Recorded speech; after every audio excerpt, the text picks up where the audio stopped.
हरे कृष्णा।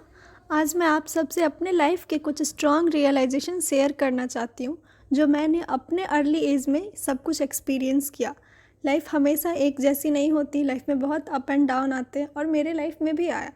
और मैंने अपने लाइफ में सिर्फ यही सीखा कि अगर आप सिर्फ टोटली फोकस्ड होकर सिर्फ अपने लाइफ के एक ही डायरेक्शन पर ध्यान दे रहे हैं और बाकी सब डायरेक्शन में क्या हो रहा है आपके लाइफ में आपको मतलब ही नहीं है उस सब चीज़ से, तो ये सब अल्टीमेटली वेस्ट है। जैसे कि एग्जाम्पल अगर आप पढ़ाई करें, जैसे मेरे लाइफ में था कि मैं नीट का प्रिपरेशन कर रही थी और उसके प्रिपरेशन में ऐसा हुआ कि मैं सिर्फ उसमें ही उलझ के रह गई थी। मेरे लाइफ में बाकी क्या और पहलू है, बाकी और मुझे क्या पसंद है ना पसंद है, ये सब मैं भूल गई थी।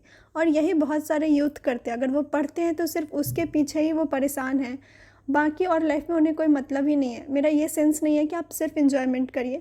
मैं अपनी लाइफ से, मेरे लाइफ का यही रियलाइजेशन था कि life is all about balance. आपको लाइफ में बैलेंस बना कर रखना होता है और आपको लाइफ में मटेरियल वर्ल्ड में भी और स्पिरिचुअल वर्ल्ड में भी, मतलब कि आप जितना मटेरियलिस्टिक गोल की तरफ परेशान हैं आपको उतना ही स्पिरिचुअल गोल भी होना चाहिए आपके लाइफ में। और तब जाकर मेरे लाइफ में ये टर्निंग पॉइंट आया कि तब मुझे ये रियलाइज़ हुआ कि नहीं, हम सिर्फ अपना आधा लाइफ, अपना आधा उम्र तो सिर्फ पढ़ने में ही बिता देते हैं, उसके बाद जॉब ढूंढना है, करियर में सेटल होना है। हम कभी समझ ही नहीं पाते कि लाइफ में इसके अलावा भी बहुत कुछ है। हम सब मटेरियल वर्ल्ड की तो तैयारी करते हैं पर इसके आगे क्या होगा उसकी कभी तैयारी नहीं करते। और उस वक्त मेरे लाइफ में मेडिटेशन आया, जब हम ये समझे कि मेडिटेशन का कितना बड़ा रोल है आपका लाइफ में। आपका हेल्थ प्रॉपर होना ये बहुत इंपॉर्टेंट होता है। हम सब, जैसे एग्ज़ाम है या कुछ भी है, तो हम सब ओवर एग्जॉस्ट हो जाते हैं, अपनी लाइफ में बहुत ज़्यादा परेशान हो जाते हैं और भूल जाते हैं कि ये हेल्थ, ये बॉडी, यही तो आपको सबसे ज़्यादा कोऑपरेट कर रही है, पर फिर भी हम एक ग्रेटिट्यूड भी नहीं देते। और ये था मेरे लाइफ का सेकंड लेसन कि आपको लाइफ में चाहे कैसे भी कंडीशन हो, आपको लाइफ में ग्रेटिट्यूड हमेशा शो करते रहना चाहिए।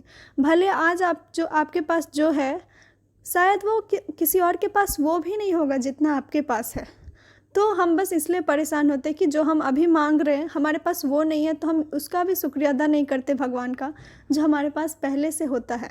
बहुत तो आपके पास कपड़ा है, खाने को है, किसी के पास वो भी नहीं है। और जब हम ये सीखे तो हमको यही लगा कि लाइफ में कभी भी भगवान इस लायक तो हमेशा रखे कि हम एक दूसरे के लिए, अपने फैमिली के लिए, भगवान के लिए हमेशा ग्रेटिट्यूड शो कर सकते। इसीलिए हमें लाइफ में ग्रेटिट्यूड शो करना चाहिए। मेरे लाइफ का थर्ड रियलाइजेशन ये था कि आप क्वांटिटी के पीछे मत भागिए, आप क्वालिटी को खोजिए। आजकल सोशल मीडिया पे लोग इतना परेशान हैं कि वो हमेशा सोचते हैं कि उनके फॉलोअर्स बहुत ज़्यादा हों, पर रियलिटी में आप हमेशा ये सोचिए कि इसका एक छोटा सा एग्जाम्पल है कि जब अर्जुन को भगवान कृष्ण बोले कि इतनी सारी मेरी सेना है और एक तरफ मैं हूँ, तुम किसे चुनना चाहोगे अर्जुन, तो अर्जुन यही बोले कि केशव, हे माधव, मैं आपको चुनता हूँ क्योंकि आप स्वयं धर्म हैं। वैसे ही आप लाइफ में उन लोगों के पीछे मत भागिए जो आपका कदर ही नहीं करते। हम हमेशा यही सोचते लोग क्या कहेंगे, हमारे रिश्तेदार क्या कहेंगे, पर रियलिटी में कोई कुछ भी नहीं कहेगा। अगर आज आपके पास कुछ नहीं है ना तो ही लोग बोल रहे, इसलिए आप उनका सुनने के बजाय बेटर है कि आप खुद के ऊपर काम करिए।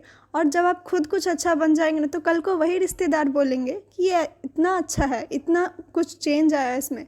इसीलिए हर लोग का ओपिनियन हमेशा बदलता जाता है। मेरे लाइफ का लेसन यही था कि लोगों का ओपिनियन तो उनके एक्सपीरियंस के अकॉर्डिंग बदलता जाएगा।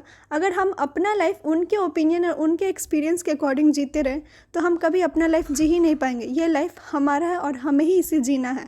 Thank you. हरे कृष्णा। आपको रियलाइजेशन कैसा लगा ज़रूर बताइएगा।